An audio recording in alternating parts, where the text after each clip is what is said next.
والقانتات والصادقين والصادقات والصابرين والصابرات والخاشعين والخاشعات. அஸ்ஸலாமு அலைக்கும் வரஹ்மத்துல்லாஹி வபரகாத்துஹு. அளவற்ற அருளாளன் நிகரற்ற அன்புடையனுமாகிய அல்லாஹ்வின் திருப்பெயரால் ஆரம்பம் செய்கிறேன். எல்லா புகழும் அல்லாஹ்வுக்கு. அல்லாஹ்வின் நல்லடியார்களே, அருமை சகோதர சகோதரிகளே, இஸ்லாம் மார்க்கம் போதித்த போர் விஷயங்களை பற்றி நம்ம பேசியிருக்கிறோம். கொள்கையை பரப்புறதுக்காக போர் கிடையாது. இஸ்லாம் என்பது ஏக இறைவன் கொடுத்த வாழ்க்கை வழிமுறை. இந்த மார்க்கத்தை முழுமையாக ஏற்று முறையாக வாழ்பவர்களுக்கு மட்டுமே மறுமை வெற்றி இருக்கிறது. இத்தகைய மார்க்கத்தில் இருப்பவர்கள் அதன் பக்கம் மற்ற மக்களையும் அழைக்க வேண்டும். நல்ல விஷயங்கள் இஸ்லாத்தை பற்றி தெளிவாக எடுத்துரைத்து பிற மக்களை அழைப்பது மட்டுமே முஸ்லிம்கள் மீது கடமையை தவிர அவர்களை கட்டாயப்படுத்தி கூப்பிடுவது இஸ்லாத்துல தடை செய்யப்பட்டது. நிர்பந்திக்கப்படுத்தி இஸ்லாத்தை திணிப்பதற்கு மார்க்கத்தில் கடுகளவும் அனுமதி இல்லை. இது தவறாக நிறைய பேர் புரிஞ்சுக்கிறாங்க. அவனுங்க இஸ்லாத்துல சேர சொல்லி எல்லாத்தையும் வற்புறுத்துறாங்க, பணத்தை கொடுத்து கூப்பிடுறாங்க, பொண்ணை கொடுத்து கூப்பிடுறாங்க. இந்த மாதிரி தவறான செயல்களை மற்ற பேர் பரப்பி இஸ்லாம் மார்க்கத்தில் உள்ளவங்களையும் இஸ்லாமியர்களையும் ஒரு எதிரியா நினைக்கக்கூடிய அளவுக்கு சில பேர் பிரச்சாரம் பண்றாங்க. கடுமையாக கண்டிக்கக்கூடிய விஷயம். அந்த மாதிரி இஸ்லாம் ஒருபோதும் சொன்னது கிடையாது, செஞ்சது கிடையாது, அராஜகம் செய்யறதுக்கு அனுமதிச்சதும் கிடையாது.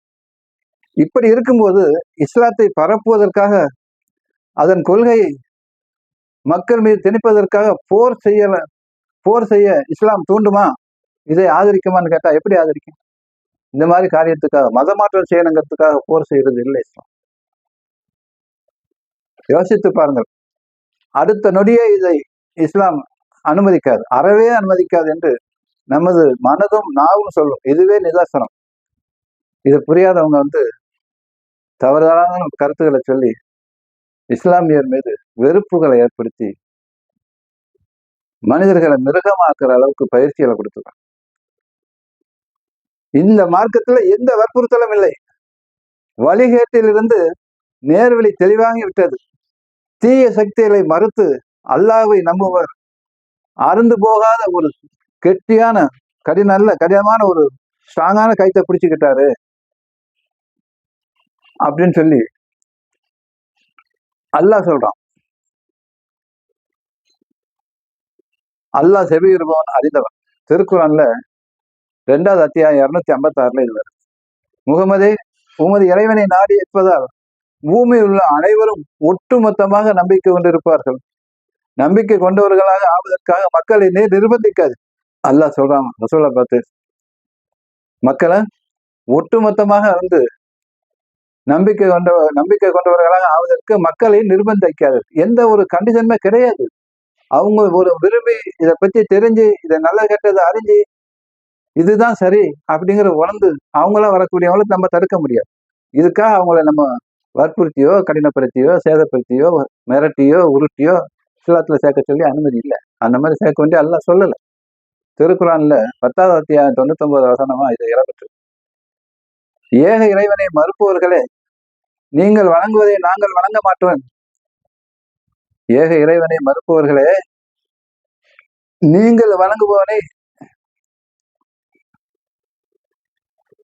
வணங்குவோர் இல்லை, நாங்கள் வணங்குவோர் இல்லை. நீங்கள் வணங்குவதை நான் வணங்குபவன் அல்ல, நான் வணங்குபவனை நீங்கள் வணங்குவோர் இல்லை. நீங்க வணங்குறது நீங்க வணங்கிட்டு, நீங்க வணங்குறது நாங்க வணங்க மாட்டோம், நாங்க வணங்குறது நீங்க வணங்க மாட்டீங்க. உங்கள் மார்க்கம் உங்களுக்கு, எங்கள் மார்க்கம் எங்களுக்கு. இதுல எந்த ஒரு பிரச்சனையும் கிடையாது. உங்கள் மார்க்கம் உங்களுக்கு, எங்கள் மார்க்கம் எங்களுக்கு என்று கூறுகிறார்கள் என்று அல்லாஹ் குர்ஆன்ல தெரிவிக்கிறான். 109வது அத்தியாயம் 1-6 வசனங்கள்ல தெரிவிக்கிறான்.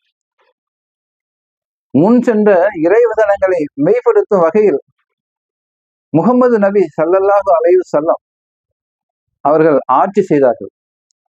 அதனால்தான் யூதர்கள், கிறிஸ்தவர்கள் என்று ஏராளமான பிற மக்களும் நபிகளாரின் ஆட்சிக்கு உட்பட்டு இஸ்லாமிய ஆளுகைகள் உட்பட அனைத்து பகுதிகளிலும் நிம்மதியா வாழ்ந்தார்கள். அவரவர்களுடைய தெய்வ கொள்கையை அவரவர்கள் நிம்மதியா செய்தார்கள். ஒருத்தர் பாதையில ஒருத்தர் குறுக்கிறது இல்லை. அவசரமா போறவங்களுக்கு வழி விட்டுட்டு இவங்களுக்கு போவாங்க. எந்த மோதலும் கிடையாது, எந்த கஷ்டமும் கிடையாது. அவரவர் செய்யக்கூடிய வணக்க வழிபாடுகளுக்கு எந்த ஒரு தடையுமே கிடையாது. இப்ப உள்ள காலத்துல என்னன்னு கேட்டா ஒரே குரோதம், ஒரே எதிர்ப்பு, ஒண்ணுமே செய்யாதவனை அநியாயமா பலிகள் சுமத்தி அவனை அடிக்கிறது, கொள்றது, இப்படி எல்லாம் நடக்குது. அல்லாஹ் பார்த்துக்கிட்டு இருக்கிறான். படைச்சவன் சாதாரணமா நினைக்காது, விளையாட்டு பொருள் இல்லை. ஆகவே இனிமேல் நான் முஸ்லீமாக உள்ள ஒவ்வொருத்தரும் நியாயத்துக்கு கட்டுப்பட்டு நடக்கணும், ஆட்சி அதிகாரத்துக்கு உட்பட்டு நடக்கணும். ஒரு மனிதன் ஆட்சிக்கு அதிகாரத்துக்கு உட்பட்டு நடக்க அந்த நாட்டில் உள்ள மக்கள் நடக்கணும். குடும்ப தலைவருக்கு கட்டுப்பட்டு குடும்பத்துக்குள்ள மெம்பர்கள் நடக்கணும். தன்னுடைய அதிகாரிக்கு கட்டுப்பட்டு ஊழியர்கள் நடக்கணும். அப்பதான் அந்த தொழிலும் நல்லா இருக்கும், குடும்பமும் நல்லா இருக்கும், நாடும் நல்லா இருக்கும், நாட்டு மக்களும் நல்லா இருப்பாங்க.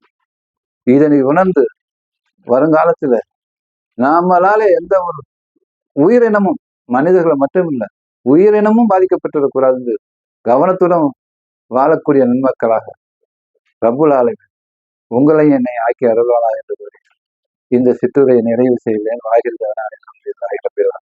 அஸ்ஸலாமு அலைக்கும் வரஹ்மத்துல்லாஹி வபரகாத்துஹு.